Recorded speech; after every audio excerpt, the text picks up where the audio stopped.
Star Wars is a big influence on me. I remember seeing like a picture in the newspaper, like the New York Post or something, about the movie. It was like, this looks pretty cool, or it was coming out, and I went to see it, and then it was just like, it just pinned my ears back just looking at that thing, and I was just mouth agape.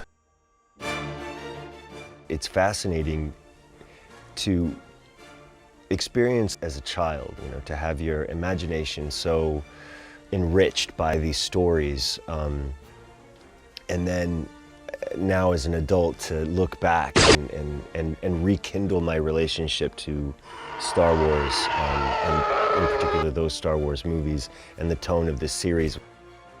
I think Star Wars is such a part of people's lives, and it's something that they just see now on a regular basis, that when you say George Lucas and he created it, I don't think people give enough full value to what that means. And for my part, joining Lucasfilm, I always respected that. I never felt that Star Wars is something that was mine. I felt privileged to be a part of telling the story. As I became a bit more of a student of filmmaking, I really began to appreciate the brilliance of Star Wars and what Lucas had created.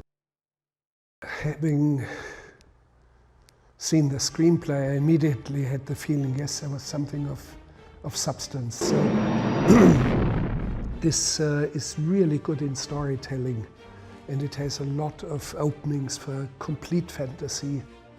I remember getting a call from my agent saying that Jon Favreau wants to meet you regarding a Star Wars project. And so I go and I meet Jon at his office, and he invites me into this room that is basically, corner to corner, covered in story illustrations of this project that he's working on.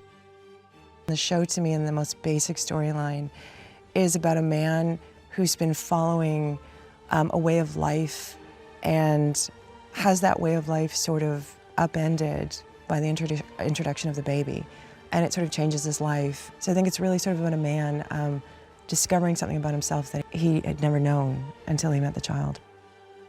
There are such universal themes in the Star Wars stories, and ironically, I think people feel that it, despite being fantasy, science fiction, it reflects the world we actually live in its inclusiveness and diversity and conflict and themes of good against evil. And so it's fascinating to experience